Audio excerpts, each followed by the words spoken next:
So I want to talk about Zhongli. Big Dong Zhongli. Okay.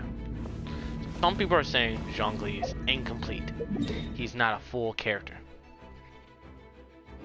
Oh shit, my bad. Okay.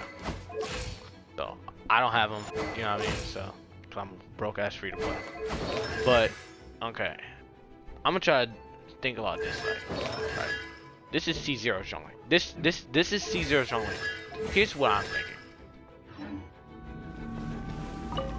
Can he do what he is meant to do with no consolation? Shields your team. And that's what he's supposed to do. Shield your team and provide burst DPS. Frostbite. Right. What's See? I am constantly shielding. His ult does great DPS. So where is he incomplete? Oh, because he has something in his constellation that makes him really good. So therefore they left some stuff out, so therefore he's a bad character. I disagree with that. I disagree with that wholeheartedly because that's almost every character in this game. I will have order. Here's the thing. Is Zhongli playable? Right. Is he still playable as a character? That's where I'm coming from, right?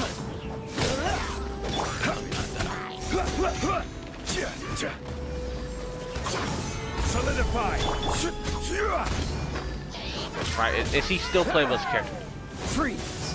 That's where I'm coming from. And you see here, this is a pretty garbage I will have Zhongli build, you know, they built. Yet, got my team pretty shielded. I mean, my Kaya's lost 55,000 HP. But Zhongli himself lost barely any HP, right? And he kept my team pretty shielded. Now, I will admit, there are certain things in his kit and like his shit that makes him really good. Like match constellation, this man's a fucking monster. And that changes his character, and this changes his character completely. When Jade's shield takes damage, 40% of that incoming damage is converted to HP for the current character. A single instance of regeneration cannot exceed 8% of the character's max HP. That is extremely good, but here's the thing. If you run any fucking healer, you don't need that. That's not needed. That's completely not needed. That's overkill at that point. This, on the other hand, yeah, I'll admit, that is like something that most shield characters should already have, right? You should already have that. Like, if you want to be honest. But is it gonna make a big deal? I wouldn't say so if you're running, it's a healer in your party on co-op. But I can see how this can be argued. This, not a big deal if you just use main MC. And then this, bigger AoE, whatever. Petrify for 2 seconds longer. Okay. Alright, +3, +3. His constellations are not needed for him to be a good character and to do what he is meant to do, which is shield and provide support. DPS. Or not DPS, but support damage. If that makes sense. If you look at any other character, I feel like just does better. The crit rate on Kaya's normal attack and charge attack against enemies affected by cryo is increased by 15%. Okay.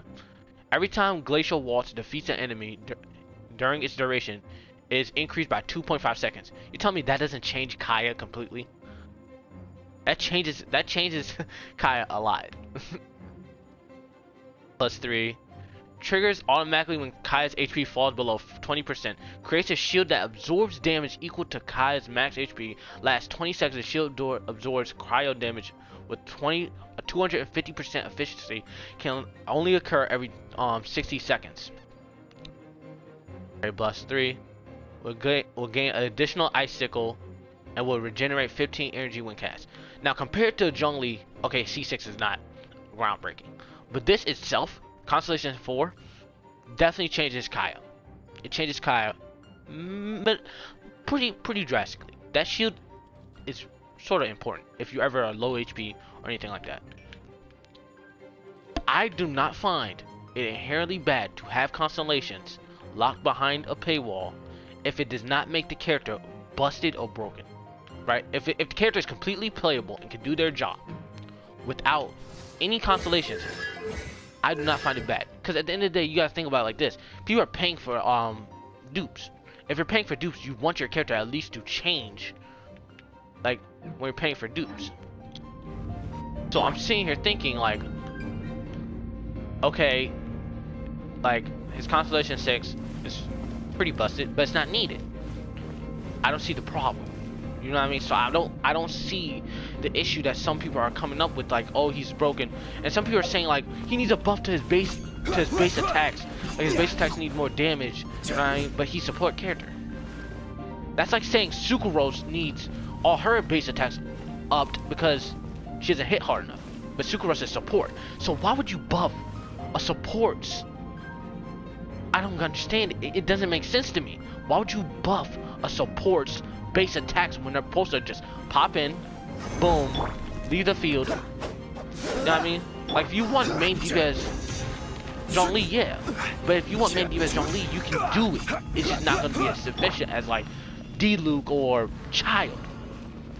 So where I'm not understanding all the hullabaloo and all the commotion is people are saying Zhongli is incomplete. Oh, Zhongli can't do nothing. Zhongli is bad. Zhongli is this and that. But where? I don't understand it. It doesn't make sense to me. Because he can do his job effectively. This man's E, his hold E, it lasts, where is it? Shield duration is 20%, it's 20 seconds. And it goes off cooldown at 12 seconds. Wow. You're telling me that's not good? That's really good. You know what I mean? It was like, I don't understand it. Now, yes, these are really low stats. But again, he's not meant to be ran like that. Look at that. 700 skill damage. This ult is extremely good.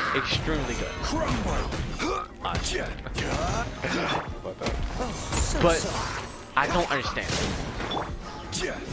You can dislike the character if he doesn't play the way you would like. That's fine.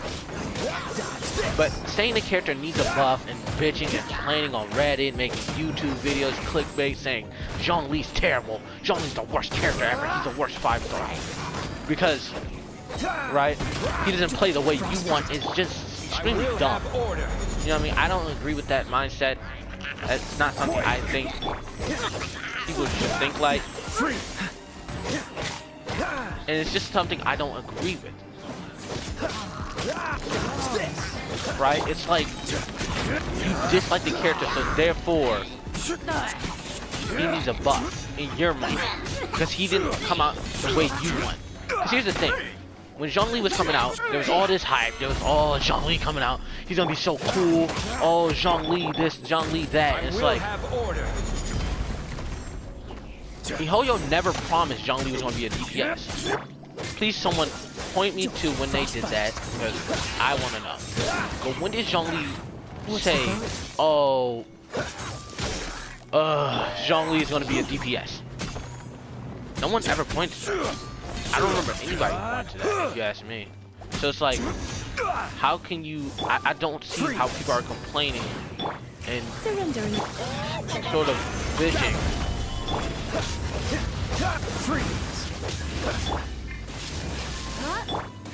Oh, so sorry.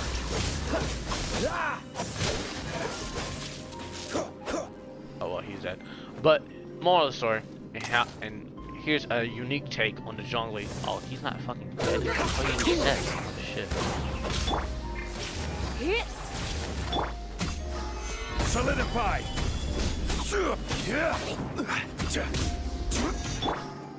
Dodge this.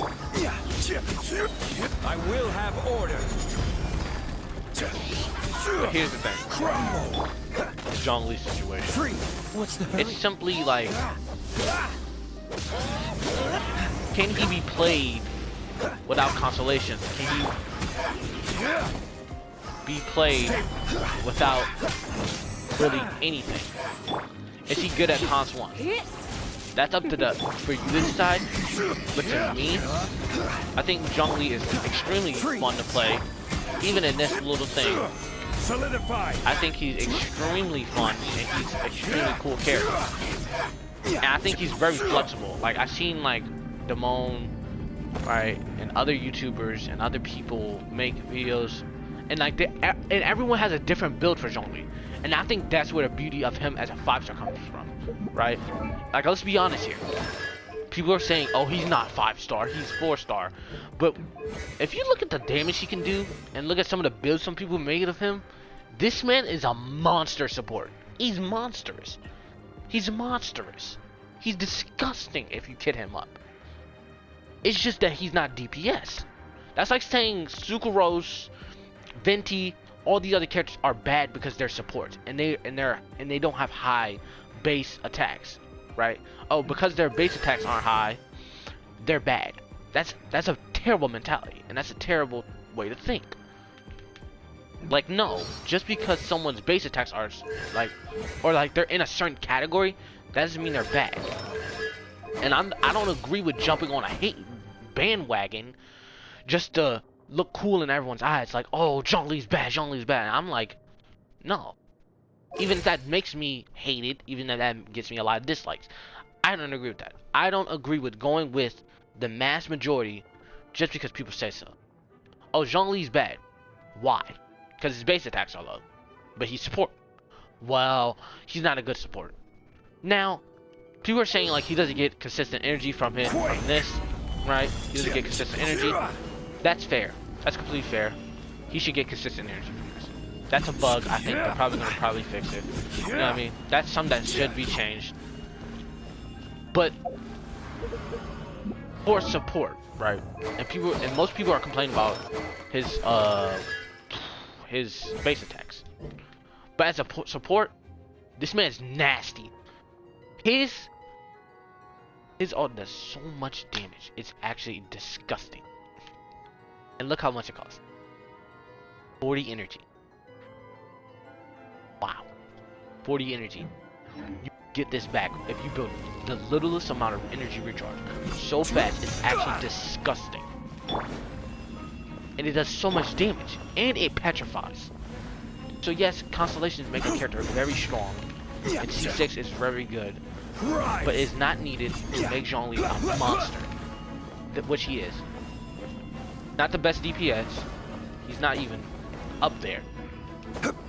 But he is surely not bad character, and he is surely not a bad support. Especially for Geo, since he's probably the best Geo hero we got. Probably until the update. But yeah, Zhongli's not bad. Everyone needs to relax. He doesn't really need a buff. He's a good support. And he's gonna be good as he is. Everyone needs to relax. Stabilize.